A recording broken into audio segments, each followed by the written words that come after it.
Hello दोस्तों, स्वागत है आप सभी का केमिस्ट्री रिसर्च सेंटर के इस नए वीडियो में। तो आज हम लोग पढ़ने वाले हैं कंपाउंड कैसे बनाते हैं उसके बारे में।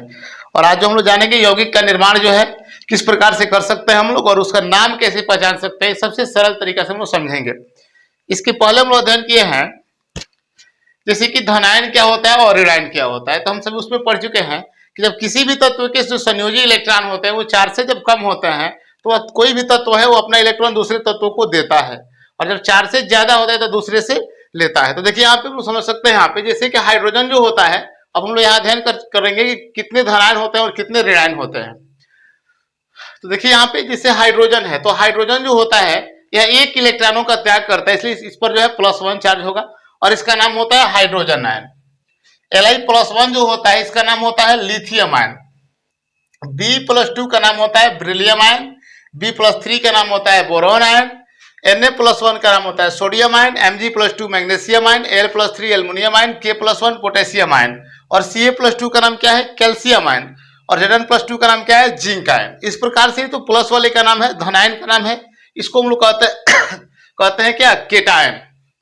और ये जो प्लस चार्ज यहाँ पे इसको हम लोग संयोजकता भी कहते हैं। क्या कहते हैं? संयोजकता, यानी कि वाइलेंसी। तो हाइड्रोजन का वाइलेंसी कितना होता है? +1 होता है। लिथियम का कितना होता है? +1 होता है। ब्रिलियम का +2 होता है। इस प्रकार से आप समझ सकते हैं यहाँ पे। उसके बाद हम लोग देखते हैं कि ऋणायन कितने होते हैं। तो ऋणायन जैसे कि यहाँ पे कार्बन है, नाइट्रोजन है, ऑक्सीजन है, फ्लोरीन है।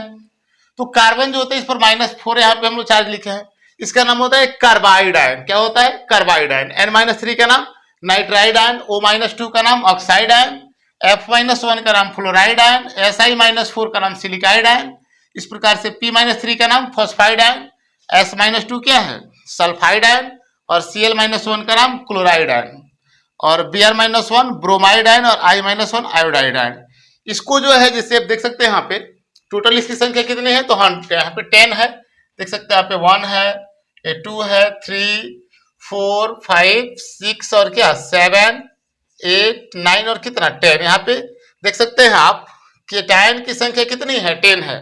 और एनायन की संख्या भी कितनी है? 10 है। आप देख सकते हैं यहाँ पे 1 है, 2, 3, 4, 5, 6, 7, 8, 9 और कितना 10। तो यहाँ पे जो है धनायनों की संख्या कितनी है? 10 है। और ऋणायनों की संख्या भी कितनी है? 10 है। यानी कि इस दोनों को हम लोग जोड़ करके और यहाँ पे टोटल जो है केमिस्ट्री के 100 फॉर्मूला यानी कि रासायनिक सूत्र का निर्माण हम लोग कर सकते हैं। कैसे? देखिए यहाँ पे जैसे कि एक धनायन को लिया है, जैसे हाइड्रोजन आयन। देखिए यहाँ पे सब में कौन सा आयन है? यहाँ पे हाइड्रोजन आयन है। और इसमें से एक धनायन को लेंगे और टोटल ऋणायन को उसके साथ ऐड करेंगे और फॉर्मूला का निर्माण करेंगे। उसका नाम कैसे लिखेंगे इसके बारे में समझेंगे। तो देख सकते हैं यहाँ पे H पर जो है +1 चार्ज है और C पर जो है यहाँ पे -4 चार्ज है। तो जो भी यौगिक होता है वह उदासीन होता है, उस पर कोई चार्ज नहीं होता है, ये आप लोगों को पता है। तो देख सकते हैं यहाँ पे एक हाइड्रोजन आयन यहाँ पे है और यहाँ पे 4 कार्बाइड आयन है। तो इस 4 कार्बाइड आयन माइनस में है यहाँ पे, तो -4 को इक्वल करने के लिए हमको 4H+ लेना पड़ेगा। तो इस प्रकार से जो है यहाँ पे कंपाउंड्स बनेगा H4C। यहां पे देख सकते हैं 3 नाइट्रोजन नाइट्राइड आयन है और 1 हाइड्रोजन आयन है। तो देख सकते हैं कि अगर इस ध्यान से देखिए पहले कि नाइट्रोजन जो नाइट्राइड आयन है उसकी संख्या कितनी है, तो यहाँ पे -3 चार्ज है इस पर। तो -3 चार्ज को अगर इक्वल करना है तो यहाँ पे +3 चाहिए। तो एक हाइड्रोजन पर +1 है, तो ऐसे ऐसे 3 हाइड्रोजन लेंगे तब जाकर इसके बराबर होगा। तो यहाँ पे कंपाउंड्स का निर्माण होगा क्या? H3N। उस प्रकार से देख सकते हैं यहाँ पे ऑक्सीजन का संयोजकता -2 है, हाइड्रोजन की संयोजकता +1 है। तो संयोजकता को अगर इक्वल करना है तो 2 हाइड्रोजन लेना पड़ेगा, तो ये बनाएगा H2O। यानी कि 2 हाइड्रोजन चाहिए ना, एक हाइड्रोजन पर +1 है तो 2 हाइड्रोजन होगा तो +2 हो जाएगा यहाँ पे। तो 2 हाइड्रोजन मिलेगा तब एक ऑक्सीजन की संयोजकता को इक्वल कर सकता है। उस प्रकार से देखिए यहाँ पे दोनों पर इक्वल चार्ज है, तो इसको हम नहीं लिखेंगे यहाँ पे HF। इस प्रकार से यहाँ पे क्या हो जाएगा बाबू? H4Si। या ज्यादा दिक्कत हो रही है आप लोगों को तो देख सकते हैं इसके संयोजकता को इसके नीचे लिख दीजिएगा, इसके संयोजकता को इसके नीचे लिख दीजिएगा। जैसे 3 है तो यहाँ पे हो जाएगा H3 और यहाँ पे क्या है P1, तो 1 को लिखते नहीं है। यहाँ देख सकते हैं 2 है तो क्या हो जाएगा H2 नहीं H2 और यहाँ पे क्या हो जाएगा S हो जाएगा। दोनों का संयोजकता इक्वल है तो ये बनाएगा HCl, ये बनाएगा आपका HBr और ये बनाएगा इसका HI।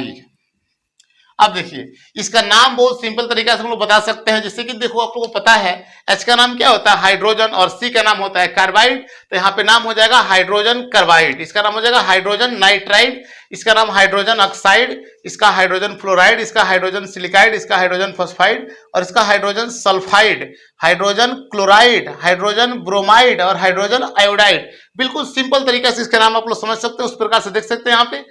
तो मैंने हाइड्रोजन से बनाया जिससे यहाँ पे 10 कंपाउंड्स को, उसी प्रकार से आप लिथियम से बना सकते हैं, बेरिलियम से बना सकते हैं, बोरॉन से बना सकते हैं, सोडियम से फिर वहां पे हम बना रहे हैं। देखिए यहाँ पे ये बताइए ये चार जो है ना, चार किसके नीचे आ जाएगा बोलो, सोडियम के नीचे, यानी क्या हो जाएगा Na4 और एक क्या C, यहां बताइए क्या होगा Na3N। उस प्रकार से यहाँ पे क्या बनाएगा बाबू Na2O, यहां बनाएगा NaF, यहां बनाएगा Na4Si, यहां बनाएगा Na3। देखिए यहां पे थोड़ा सा मिस्टेक हुआ है, यहाँ पे Na की जगह पर हम लोगों ने H लिख दिया है, यहाँ पे H नहीं होगा Na प्लस होगा, Na प्लस फिर Na प्लस यानी सोडियम आयन है, और सोडियम आयन की संयोजकता जो होती है A+1 होती है, देख सकते हैं यहाँ पे। ये क्या बनाएगा बाबू Na2S, NaCl, NaBr और क्या NaI। इस प्रकार से इसका नाम हम आसानी से लिख सकते हैं। बोलिए Na4C, तो Na का नाम क्या होगा सोडियम और C का नाम होगा कार्बाइड, तो इसका Na4C का नाम होगा सोडियम कार्बाइड। उस प्रकार से Na3O का नाम होगा सोडियम नाइट्राइड, उस प्रकार से Na2O का नाम होगा सोडियम ऑक्साइड, इस प्रकार से NaF का नाम होगा सोडियम फ्लोराइड, Na4Si का नाम होगा sodium silicide, sodium phosphide, sodium sulphide, NaCl का नाम क्या होगा सोडियम क्लोराइड, और NaBr का नाम होगा सोडियम ब्रोमाइड, और Na का नाम होगा सोडियम आयोडाइड। इस प्रकार से जो है आप लोग इससे और भी जो है, अब एक बात यहाँ पे ध्यान रखना है कि जब भी दोनों पर इक्वल चार्ज आएगा तो उसको हम नहीं लिखेंगे। इस बात को आप लोग ध्यान रखेंगे कि जब भी दोनों तत्वों पर जो है बराबर चार्ज आ जाएगा तो उसको हम लोग लिखेंगे नहीं। जैसे देख सकते हैं यहाँ पे, जैसे कि Mg है बाबू, तो Mg पर +2 होता है ना, और ऑक्सीजन पर -2 होता है। देखिए यहाँ पे दोनों की संयोजकता क्या है बराबर है, तो दोनों को हम संयोजकता को लिखेंगे नहीं और दोनों को हटा देंगे और यहाँ पे लिख देंगे सीधे यहाँ पे क्या MgO, ठीक है ना। जैसे देख सकते हैं यहाँ पे एल्युमिनियम पर +3 होता है ना, Al पर कितना होता है Al+3 और N पर कितना होता है -3 होता है, तो इसको हम लोग लिखेंगे नहीं, इसको लिख देंगे सीधे क्या AlN, एल्युमिनियम नाइट्राइड, इसका नाम होगा मैग्नीशियम ऑक्साइड। इस प्रकार से जो है अन्य तत्वों को ऐड करके और यहाँ पे 100 फार्मूला का हम लोग निर्माण कर सकते हैं, बना सकते हैं, और सबसे सिंपल तरीका से उसके नाम हम लोग पता कर सकते हैं, इसका नाम क्या होगा। चलिए तो फिर जो है इसके बाद जो है इससे थोड़ा सा बड़ा कंपाउंड्स के बारे में हम लोग अध्ययन करते हैं, फिर मिलते हैं अगले वीडियो में।